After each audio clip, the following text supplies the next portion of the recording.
Far West a Padova, protagonisti alcuni nomadi del campo di Via Longhin, la polizia e gli ignari padovani che si sono trovati loro malgrado coinvolti.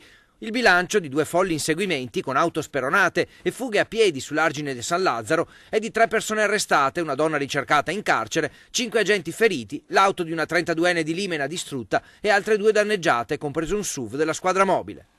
Sono state compiute delle manovre assurde, pericolosissime, alcuni tratti non solo in contromano ma anche in retromarcia e hanno guidato impunemente nonostante avessero a bordo minori, e il rischio che scooteristi o persone in motocicletta potessero essere investiti è stato veramente altissimo.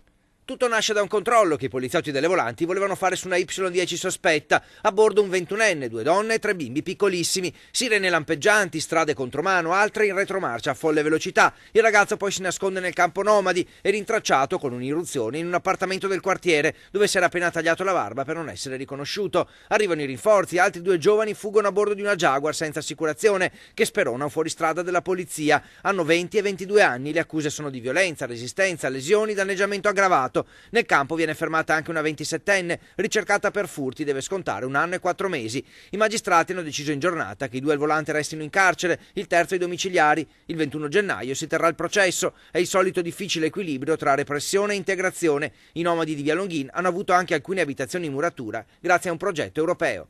La comunità fa un grosso sforzo per favorirne il reinserimento nella vita sociale, ma evidentemente la stragrande maggioranza di loro non lo intende questo messaggio. È stata molto brava, la polizia di Padova è sempre impegnata. Sull'altro terreno e anche un po' sul terreno della repressione è impegnata anche l'amministrazione comunale, perché la nostra regola fondamentale è che le leggi si rispettano. Primo si rispettano le leggi, poi insieme attiviamo le procedure, le pratiche per l'integrazione. Purtroppo non è semplice, anche se non c'è alternativa.